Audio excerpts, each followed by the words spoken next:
राधे राधे प्यारे दोस्तों, आपका एक बार फिर से हमारे चैनल डी के मंथन एआई में स्वागत है। प्यारे दोस्तों, ये कहावत तो आपने जरूर सुनी होगी कि बंद मुट्ठी लाख की, खुल जाए तो खाक की। ये कहावत क्यों पड़ी और इसका क्या मतलब है, इसी के ऊपर हमारी आज की कहानी बनी है। प्यारे दोस्तों, कहानी बहुत ही मजेदार, ज्ञानवर्धक और लाभदायक होने वाली है, तो कहानी को अंत तक जरूर सुने जिससे आप कहानी का पूरा लाभ ले सकें। प्यारे दोस्तों, प्राचीन समय की बात है। एक छोटे से नगर रामपुर के बीचों बीच एक पुराना ठाकुर जी का मंदिर था। वहां पर कई वर्षों से पुजारी भोला राम ही ठाकुर जी की पूजा और मंदिर की देख रेख करता आ रहा था। प्यारे दोस्तों, उस नगर के हर छोटे बच्चों से लेकर बड़े बुजुर्गों तक सभी लोग अपनी अरदास लेकर ठाकुर जी के दर्शन करने जाते और उनके शरणों में अपना माथा टेकते थे। पर उन्हीं के बीच एक ऐसा आदमी भी था जो कभी मंदिर नहीं जाता था। प्यारे दोस्तों, वह आदमी कोई और नहीं बल्कि उसी नगर का राजा विक्रम सिंह था, जो अपनी जिंदगी में कभी मंदिर गया ही नहीं था। विक्रम सिंह को राजगद्दी पर बैठे ये दूसरा साल था। प्यारे दोस्तों, अब रामपुर की सारी प्रजा अपने राजा विक्रम सिंह की निंदा करने लगी थी कि ये अपना नया राजा कैसा है जो कभी मंदिर ही नहीं जाता। दूसरे मंदिर तो छोड़ो, ये तो अपने नगर के मंदिर भी नहीं जाता, बल्कि इनके बाप दादा वो तो ऐसे नहीं थे, वो तो हमेशा से मंदिर जाते आए हैं। प्यारे दोस्तों, नगर की प्रजा का कहना भी सही था, क्योंकि अगर कोई आम लोग मंदिर न जाए तो चलता है, पर यह तो पूरे नगर का राजा था। अब नगर का राजा ही मंदिर न जाए तो प्रजा तो निंदा करेगी ही, पर किसी की इतनी हिम्मत नहीं कि सीधा राजा विक्रम सिंह से जाके कह सके। सभी लोग धीरे स्वर में एक दूसरे से कानाफूसी करते। प्यारे दोस्तों, निंदा बढ़ते बढ़ते इतनी बढ़ गई कि राजघराने में रानी रूपवती के कानों तक जा पहुंची। जब रानी ने यह सब सुना, उस समय राजा किसी खास लोगों से बातचीत कर रहे थे। अब रानी रूपवती से रहा न जाए कि कब राजा की बातचीत पूरी हुए और मैं इन्हें बताऊं। प्यारे दोस्तों, जैसे ही राजा बातचीत पूरी करके अपने कक्ष में आया, रानी ने बिना सोचे समझे राजा से कहा कि बाहर पूरा नगर आपकी निंदा कर रहा है। राजा ने कहा, कैसी निंदा रानी? तभी रानी रूपवती बोली कि आप कभी मंदिर नहीं जाते हैं, इस बात को लेकर पूरा नगर आपकी निंदा कर रहा है। फिर रानी ने कहा, भले ही आप दूसरे मंदिर नहीं जाओ तो कोई बात नहीं, पर आपको अपने नगर के ठाकुर जी मंदिर तो जाना ही चाहिए। रानी की बात सुन अब राजा को भी लगा कि बात तो सही है। प्यारे दोस्तों, राजा विक्रम सिंह ने अगले ही दिन अपने नगर के पंडित जी से पूछ के मंदिर जाने का अच्छा सा मुहूर्त निकलवाया और उसी दिन राजा ने पूरे नगर में ढिंडोरा पिटवा दिया कि राजा विक्रम सिंह अगले महीने की आठम को ठाकुर जी के मंदिर दर्शन के लिए जाएंगे। प्यारे दोस्तों, ये बात पूरे नगर में आग की तरह फैल गई और पुजारी भोला राम के कानों तक जा पहुंची। अब भोला राम मन ही मन सोचने लगा कि फिर तो राजा भगवान के सामने कुछ मूल्यवान वस्तु ही चढ़ाएगा, क्योंकि पहली बात तो यह कि वह पूरे नगर का राजा है, वही दूसरी बात यह कि वह पहली बार भगवान के दर्शन के लिए मंदिर आ रहा है। फिर भोला राम के दिमाग में एक और विचार आया कि राजा को मंदिर आने में अभी 15 दिन बाकी है, तो क्यों न पुराने मंदिर को थोड़ा लीपापोती करके सजाया जाए। और उसने कहीं से 1000 रुपए उधार लाके पूरे मंदिर में रंग करवाया। अब मंदिर पहले की अपेक्षा सुंदर दिखने लगा था। प्यारे दोस्तों, अब भोला राम को ये 15 दिन भी 15 महीनों की तरह लग रहे थे कि कब एटम आए और राजा ठाकुर जी के दर्शन करने आए।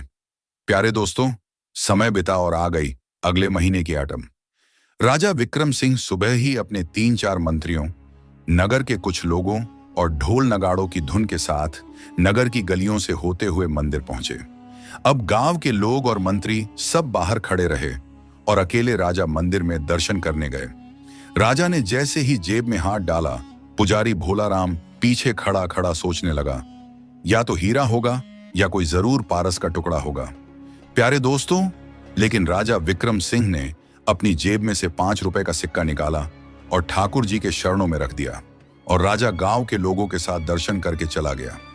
तभी पुजारी भोला राम ने देखा कि अब तो सब लोग जा चुके हैं। वह सीधा गर्भगृह में गया और ठाकुर जी के शरणों में देखने लगा। तभी उसकी नजर 5 रुपए के सिक्के पर पड़ी। प्यारे दोस्तों, 5 रुपए के सिक्के को देखते ही पुजारी के पैरों से जमीन खिसक गई। कुछ देर तक तो वह 5 रुपए को ऐसे ही देखता रहा। फिर सोचने लगा कि राजा तो 5 रुपए रख के चले गए, लेकिन मैंने जो 1000 रुपए उधार लाए थे वो मैं अब कैसे चुकाऊंगा?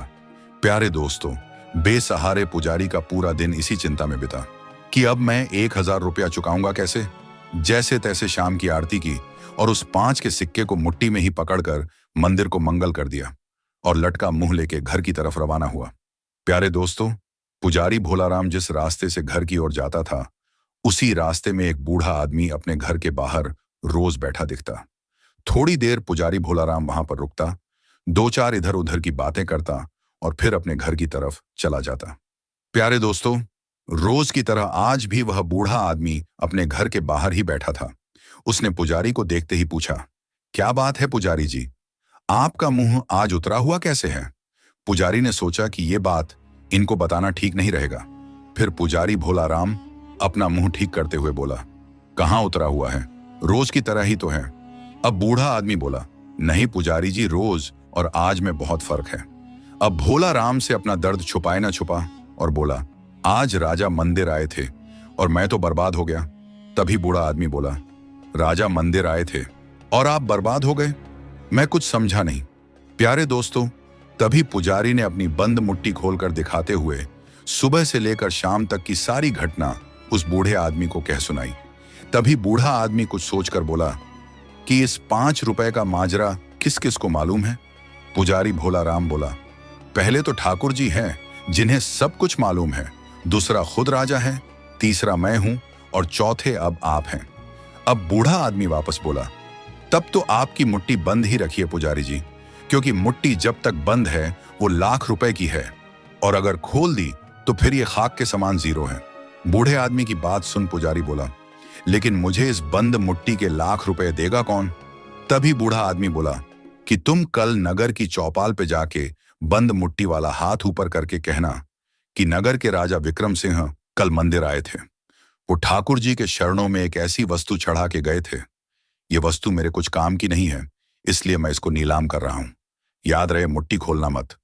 नगर में ऐसे ऐसे सेठ बैठे हैं जो राजा का कचरा भी लेने को तैयार हैं। फिर ये तो उनकी नजरों में बहुत महंगी वस्तु होगी, ये क्यों नहीं लेंगे? प्यारे दोस्तों, बूढ़े आदमी की दी शिक को लेके पुजारी जी घर पे आए, पर उस पूरी रात उनको नींद न आई।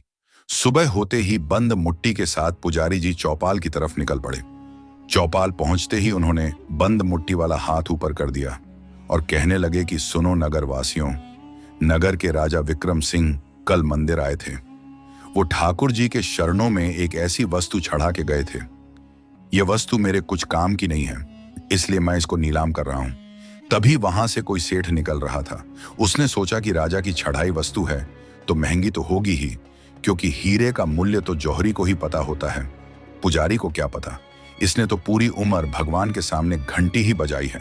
वह सेठ सीधा पुजारी के पास गया और बोला, पुजारी जी, आपकी मुट्ठी में जो भी वस्तु है उसका मैं 1,000 रुपया देने को तैयार हूं।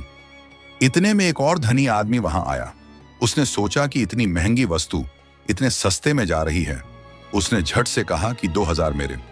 उन दोनों धनी आदमियों में तकरार बनी रही और पुजारी के बंद मुट्ठी की बोली बढ़ते बढ़ते 10,000 तक पहुंच गई। प्यारे दोस्तों, अब वहां पर जैसे जैसे लोगों की भीड़ बढ़ने लगी, वैसे वैसे पुजारी जी के बंद मुट्ठी की बोली भी बढ़ने लगी और देखते ही देखते बोली 50,000 तक जा पहुंची। इतने में वहां पर राजभवन का कोमदार भी आ पहुंचा। प्यारे दोस्तों, कोमदार वह आदमी होता है जो बड़े लोगों के अधीन उनके छोटे मोटे काम काज करता हो। उसने सोचा कि ऐसी भी क्या वस्तु है पुजारी की मुट्ठी में जिसकी बोली 50,000 तक लग चुकी है। क्यों ना पुजारी से ही पूछा जाए। और कोमदार सीधा पुजारी के पास गया और पूछने लगा कि पुजारी जी, आपके हाथ में ऐसी भी क्या वस्तु है जिसकी बोली 50,000 तक पहुंच चुकी है? तभी पुजारी बोला कि राजा कल मंदिर आए थे, वो ठाकुर जी के शरणों में एक वस्तु चढ़ा के गए थे। ये वस्तु मेरे कुछ काम की नहीं है, इसलिए मैं इसको नीलाम कर रहा हूं। अब कोमदार सोचने लगा कि राजा ने ऐसा भी क्या चढ़ा दिया ठाकुर जी के सामने जिसकी बोली 50,000 तक चढ़ गई। प्यारे दोस्तों, पुजारी से मिले आधे अधूरे जवाब से संतुष्ट न होकर कोमदार सीधा गया राजा विक्रम सिंह के पास और पूछने लगा कि राजा, आपने कल ठाकुर जी के शरणों में क्या चढ़ाया था? तभी राजा विक्रम सिंह ने कहा कि मैंने जो चढ़ाया वो चढ़ाया, तुम्हें क्या करना है?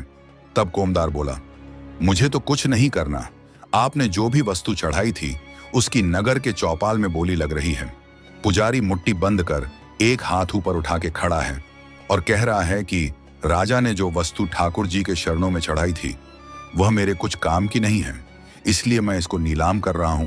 और चौपाल में भीड़ इतनी बढ़ गई है कि बोली की कीमत बढ़ते बढ़ते 50,000 तक जा पहुंची है। प्यारे दोस्तों, अब राजा के पैरों से जमीन खिसक गई और राजा सोचने लगा कि अगर ये बोली किसी ने ले ली और मुट्ठी खुल गई तो मेरी तो इज्जत मिट्टी में मिल जाएगी। अब राजा विक्रम सिंह एक क्षण भी ना रुके और बिना जूतों के ही दौड़ पड़े चौपाल की ओर। आगे राजा और पीछे कोमदार। उधर पुजारी के बंद मुट्ठी की बोली छड़ते छड़ते 90,000 तक पहुंच गई। प्यारे दोस्तों, तभी राजा विक्रम सिंह दूर से ही चिल्लाकर बोले, 1,00,000 मेरा। तभी वहां पर खड़े सभी लोग हैरानी से राजा की तरफ देखने लगे और सोचने लगे कि मुट्ठी में वस्तु तो कोई महंगी ही है, लेकिन इतनी किसी में हिम्मत नहीं कि राजा की बोली के ऊपर बोली बोल सके। अब राजा पुजारी के निकट पहुंचा और कहने लगा कि पुजारी जी, तुम मुट्ठी सीधी मेरे जेब के अंदर खोलो। प्यारे दोस्तों, पुजारी भोला राम भी कहां मानने वाला था। वह बोला, नहीं राजन, पहले 1,00,000 रुपया लाओ, तभी मुट्ठी आपकी जेब में खुलेगी। अब राजा ने कोमदार को वापस महल की तरफ दौड़ाया और 1,00,000 रुपया मंगवाया। 1,00,000 रुपया पुजारी को पहले दिया, तब जाके पुजारी ने वो मुट्ठी राजा के जेब में खोली। प्यारे दोस्तों, तभी से ये कहावत बनी कि बंद मुट्ठी लाख की, खुल जाए तो खाक की। अर्थात कि जब तक कोई बात, राज या योजना छिपी रहती है उसकी बड़ी कीमत होती है, पर जैसे ही वह सबके सामने खुल जाती है तो उसकी अहमियत खत्म हो जाती है। तभी बूढ़े लोग कहते हैं कि अपनी बात, अपने राज और अपनी योजनाएं हर किसी के सामने नहीं खोलनी चाहिए। प्यारे दोस्तों, मुझे पूरी उम्मीद है कि आपको कहानी बहुत पसंद आई होगी। दोस्तों, यहां तक हमारे साथ बने रहने के लिए आपका दिल से धन्यवाद। आगे भी ऐसी ही और भी कहानियां सुनने के लिए हमारे चैनल को जरूर सब्सक्राइब करें। प्यारे दोस्तों, कहानी की अंतिम पंक्तियों पर जरूर गौर करें। जो 5 रुपए का सिक्का था वह जिस जेब से निकला था वह वापस उसी जेब में चला गया और गरीब पुजारी बर्बाद होते होते निहाल हो गया। प्यारे दोस्तों, आप समझ गए होंगे कि यह सारी लीला ठाकुर जी की ही रची हुई थी। तो दोस्तों, मिलते हैं एक ऐसी ही अगली कहानी में। राधे राधे।